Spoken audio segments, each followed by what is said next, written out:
কাহিনী অনেকদিন পরে মনে পড়ছে, এই জন্য শুনাই দিছি।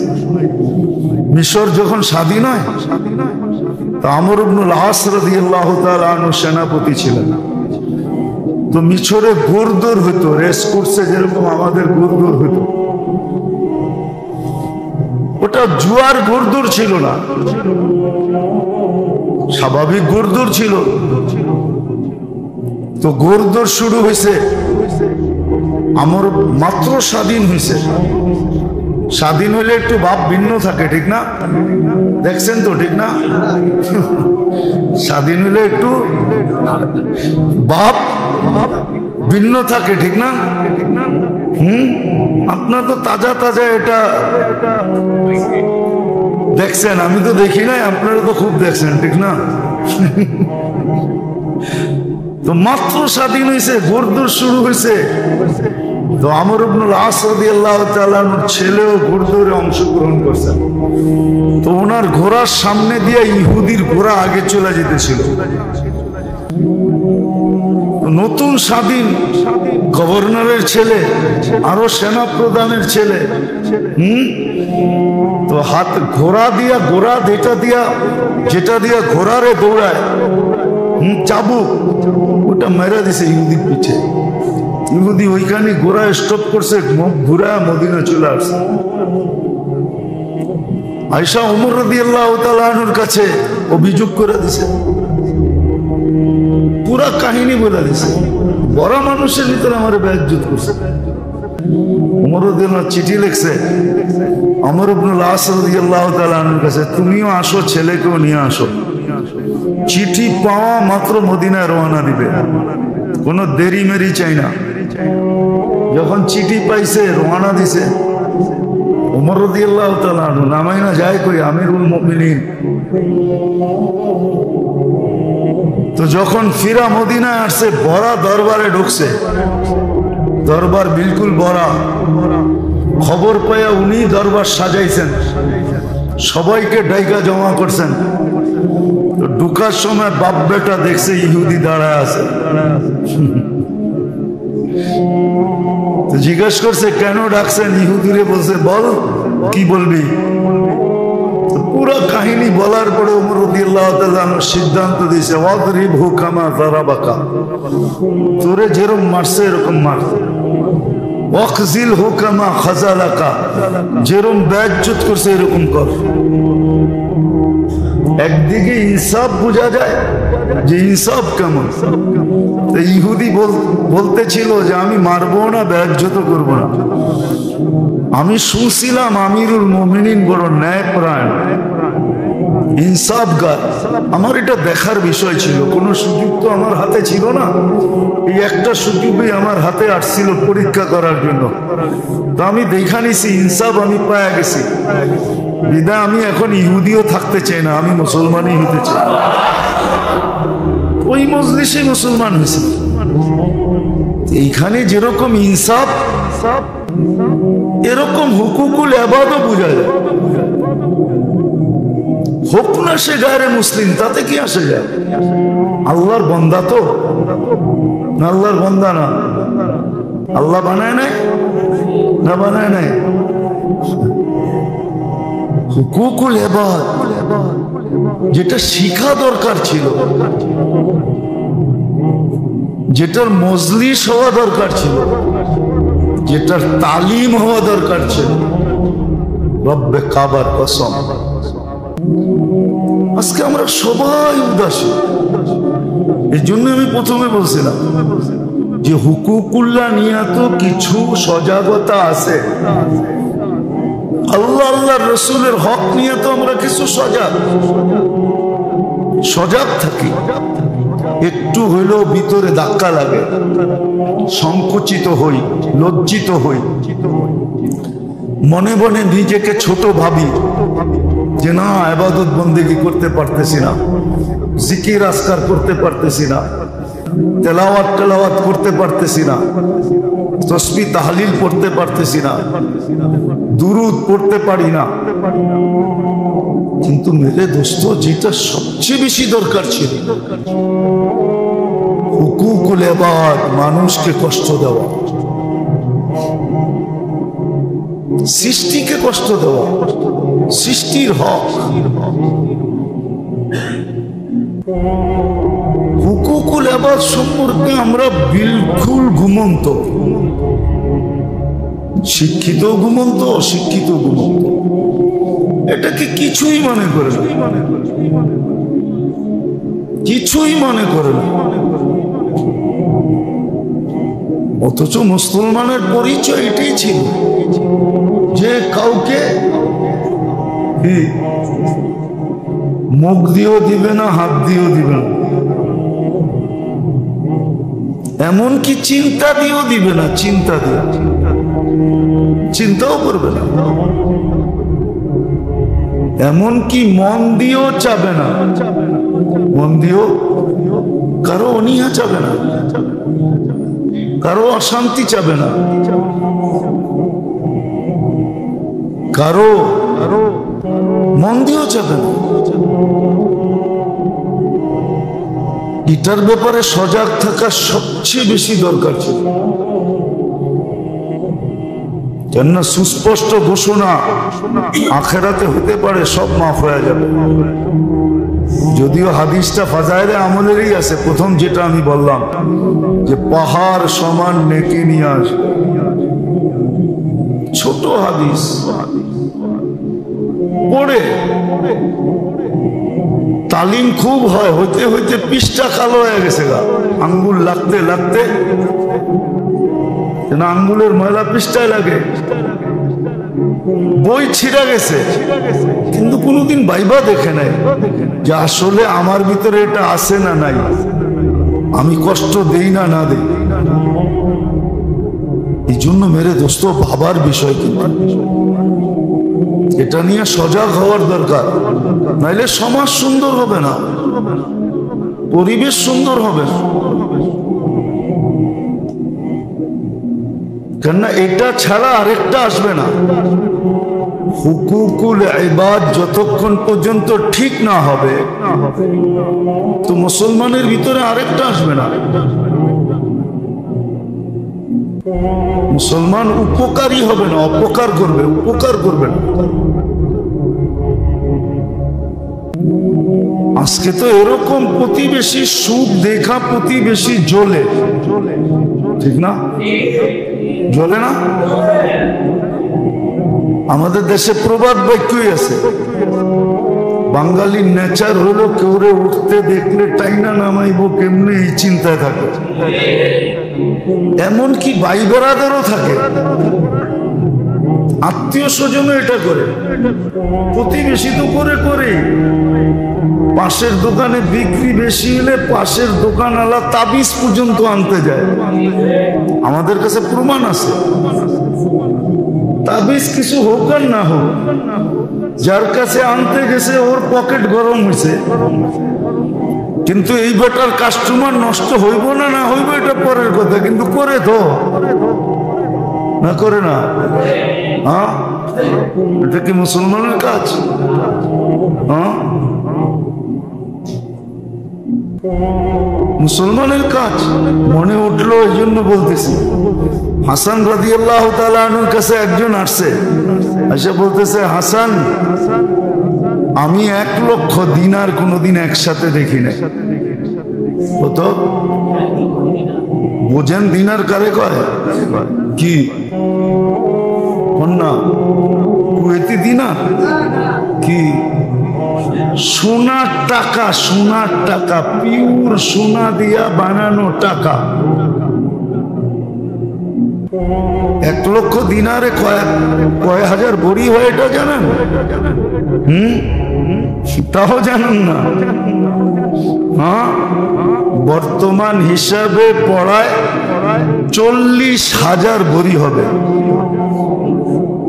1 ভরি 1 লাখ টাকা, 40,000 ভরির দাম কত? বাড়ির যে হিসাব করেন।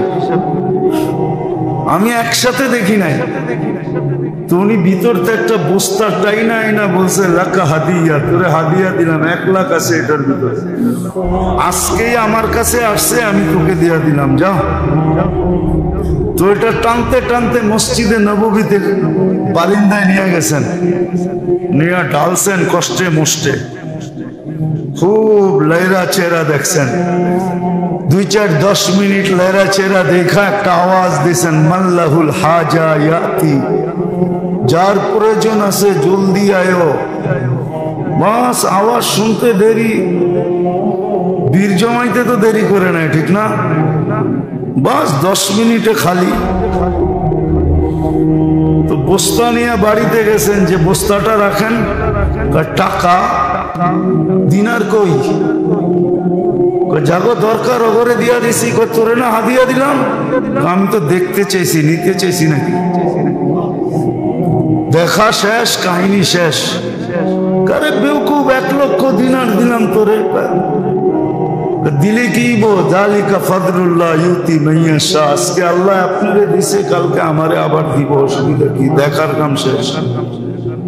তো যদি আসলেই মুসলমান হইতো তো প্রতিবেশীর দোকানের কাস্টমার দেখাও তাবিজ আনতে যেত না, বয়া বয়া হিংসা করতো না, কাস্টমার ডাইকা উল্টা পাল্টা বুঝাইতো না, বুঝায় না? আরে কি মাল লয়া যান, সব 2 নম্বর। অনেকে তো এরকমই কয় চুরির মাল, নাইলে এত সস্তায় দেয় কেমনে, ঠিক না? যদি আসলেই ওই হুকুকুল ইবাদ বসতো, তাহলে ও দোকানে বসে বলতো, যালিকা ফাদলুল্লাহ ইউতি মাইয়াশা, এটা আল্লাহর দান, ওকে কাস্টমার আজকে দিছে, কালকে আমাকে দিবে। এই বছর হয় বেচছে, আগামী বছর আমি বেচবো, ও তো এটা বলতো, ঠিক না? ও কেন তাবিজ আনতে যেত, কেন হিংসা করতো, খামাখা গ্যাস ছাড়া আগুনে কেন জ্বলতো? হিংসার আগুন তো গ্যাস ছাড়া আগুন, এই আগুনে কেন জ্বলতো? তাহলে আমি যেটা বুঝাইতেছিলাম, যেটা শিখার দরকার, আফসোস আমরা শিখি, যেটা জানার দরকার ওটা জানি না, যেটার তালিম করা দরকার ওটার তালিম করি না, করা উচিত ছিল, এই পাঠটাও রাখার দরকার ছিল। হুকুকুল ইবাদ শুধু শুধু তো বলে নাই, কবি লিখতে লিখতে এক জায়গায় এসে লিখছে, মর্দুমা জারিমা, সব কর কিন্তু সৃষ্টিকে কষ্ট দিস না,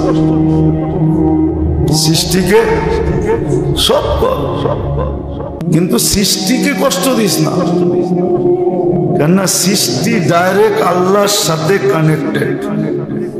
ডাইরেক্ট কি? আল্লাহর সাথে কানেক্টেড, আল্লাহর সাথে মিলানো। সৃষ্টিকে কষ্ট দেওয়া মানে আল্লাহকে কষ্ট দেওয়া। এই জন্য মেরে দোস্ত, মাসলা কিন্তু আখিরাত। আবারও বলতেছি, সব মাফ করবে, হুকুকুল ইবাদ মাফ করবে না। হ্যাঁ, মাফ হবে যদি পদ্ধতি শিখতে পারি, পদ্ধতি শিখতে হবে, তাইলে মাফ হয়ে যাবে। এটাও হাদিসে আছে, তখন দেখা যাবে আল্লাহ নিজের পক্ষ থেকে ওকে বদলা দিবে। এই জন্য হাদিসে আছে, কোন এক ব্যক্তির সামনে জান্নাতের একটা ঘর উঠাবে আল্লাহ, ঘর, বাড়ি, প্লেস, বাংলো সামনে নিয়ে আসবে। ও দেখা আশ্চর্য হয়ে যাবে, আল্লাহ এত সুন্দর বাংলো, এটা কার? আল্লাহ বলে, দিতে পারি, যদি তোমার বাইরে মাফ করে দাও তাহলে দিতে পারি তোমাকে। সে বলবে, একবার মাফ, 100 বার মাফ করলাম, তারপরও বাংলো চাই। হ্যাঁ, তো আছে পদ্ধতি, শিখলে এটা হবে। আল্লাহ তার পক্ষ থেকে বদলা দিয়া তাকে ছাড়ায় নেবে, কিন্তু আমাকে তো পদ্ধতি শিখতে হবে না? শিখতে হবে না, শুধু একবার শুনলেই ওই পদ্ধতি আসবে না। আর একবার শুনানো, একবারে শুনানো সম্ভব না। হ্যাঁ, একবারে শুনানো সম্ভব না, একবারে শুনানো সম্ভব না। কিন্তু করে কয়জন? একটা বইলা দিই, করে কয়জন? একজনও তো করে না। ডেলি কিছু নেক আমল করা, যে আল্লাহ আমি যাদেরকে কষ্ট দিছি বা আমার দ্বারা যারা কষ্ট পাইছে বা যাদের হক আমি বিনষ্ট করছি, আল্লাহ এই নেক করলাম, এটা ওনাদেরকে দিয়ে দিয়ে। কি আজ পর্যন্ত সূরা ফাতিহা 3 বার পড়া কাউকে দিছেন? বলেন, একজন বলেন যে আমি দিছি, একজনও তো নেই।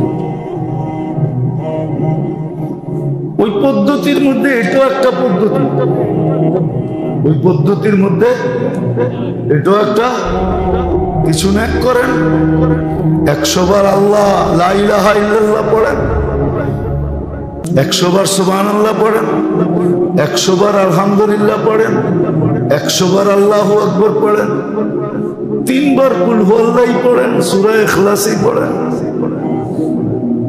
100 বার দুরূদ শরীফ পড়েন, 100 বার আল্লাহ আল্লাহ বলেন। কি আল্লাহ বললে নেকি কম হবে, ঠিক না? একটা উদাহরণ দিই, দেখি বুঝে আসে কিনা। আল্লাহ বললে 40 নেকি পাওয়া যাবে, মানে কি? এখন একটা উদাহরণ দিই, আল্লাহ বলার 40 নেকি কোরআনের অন্য 4 অক্ষর বলার 40 নেকির সমান না। কন্ত 1 মণ লোহা 1 মণ তুলা ওজনে সমান না? বলে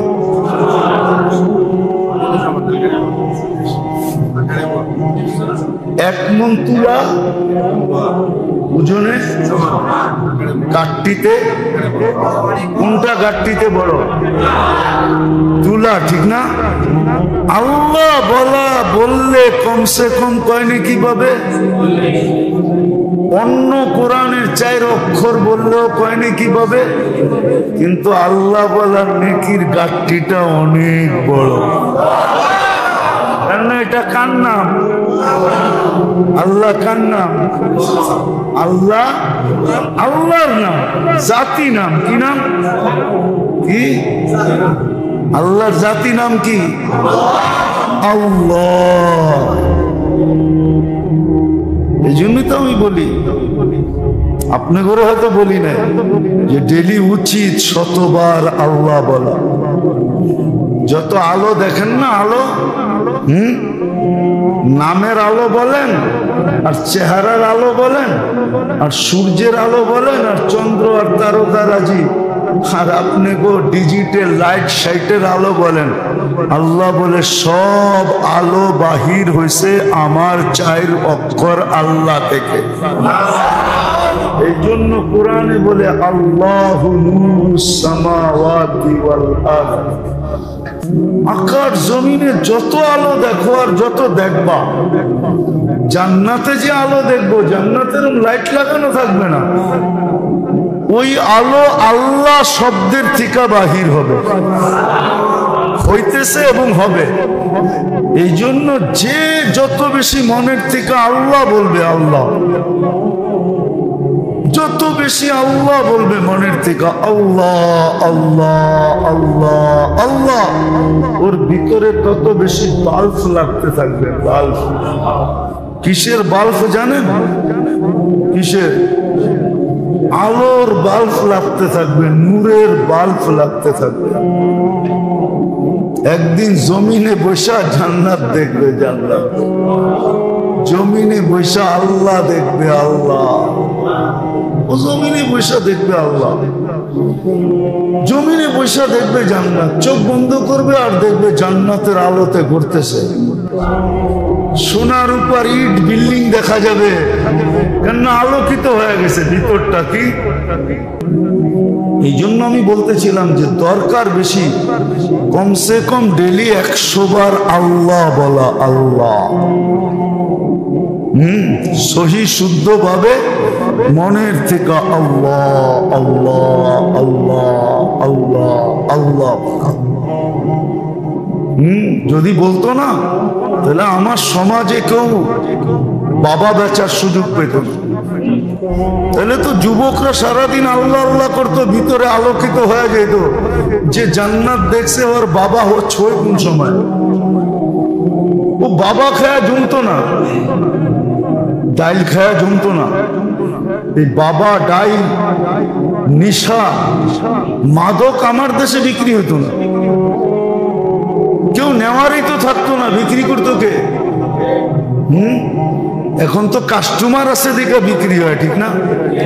কিন্তু যদি আল্লাহ বলতো তো ভিতরে আলোকিত হয়ে যেত, ওটা ছুঁয়েও দেখতো না, তাকায়ও দেখতো না। আর যাদের ভিতরে আলোকিত হয়েছে ওরা তাকায়ও দেখে না। এই জন্য যেটা বলতেছিলাম, মাসলা কিন্তু আখেরাত।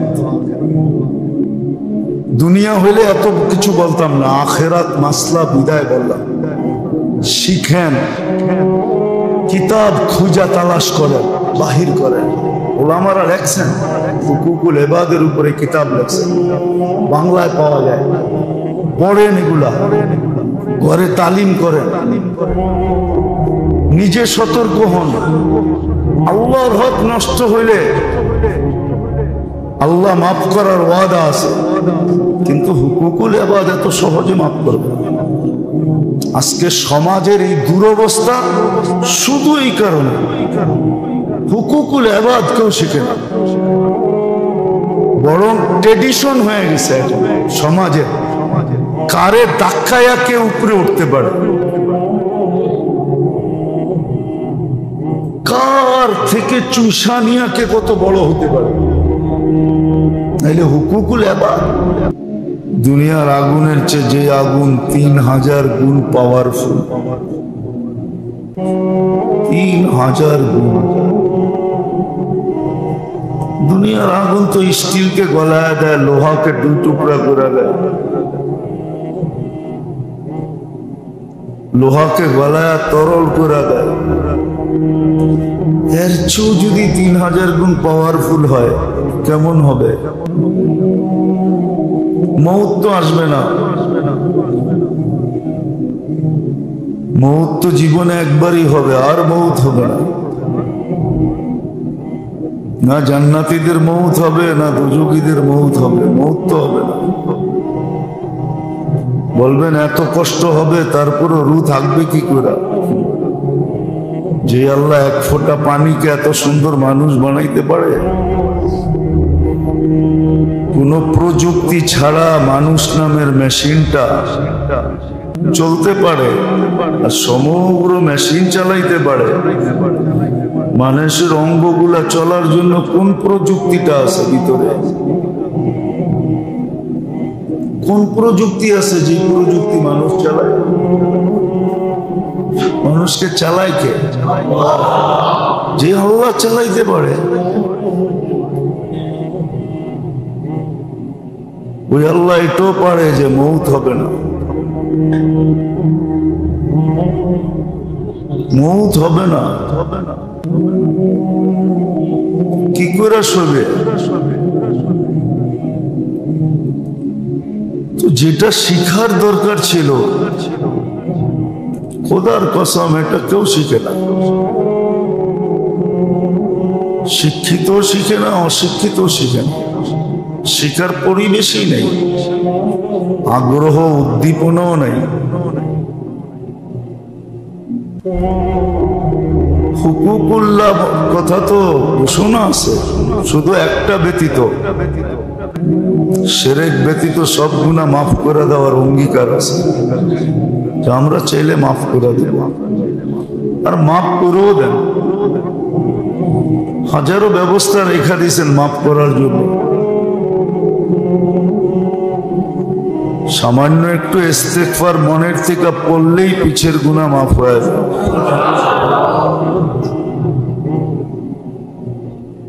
আরো শত পন্থা রয়ে গেছে মাফ করার জন্য।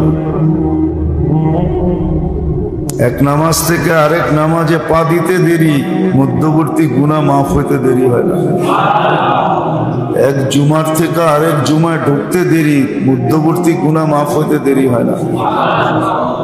এক রমজান থেকে আরেক রমজানে পৌঁছতে দেরি, সারা বছরের মধ্যবর্তী গুনাহ মাফ হইতে দেরি হয় না। আর কোরআন তো এটাও বলে অগোচরে অনেক গুনাহ মাফ করে দেন, ওয়ায়াফু আন কাসীর, তোমাদের অনেক গুনাহ এমনি মাফ করে দেন।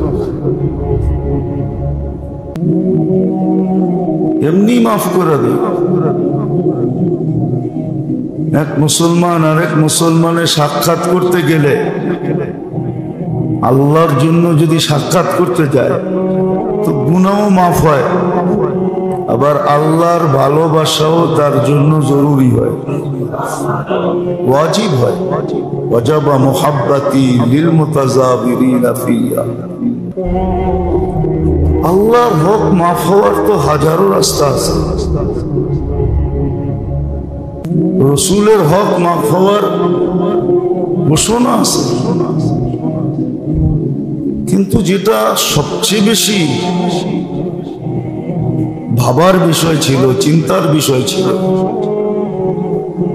আজকে আমরা সবচেয়ে বেশি উদাসীন ওটা নিয়ে।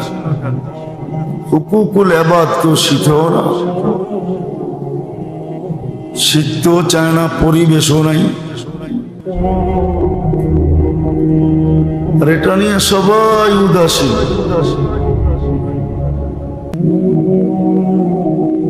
সবাই উদাসীন,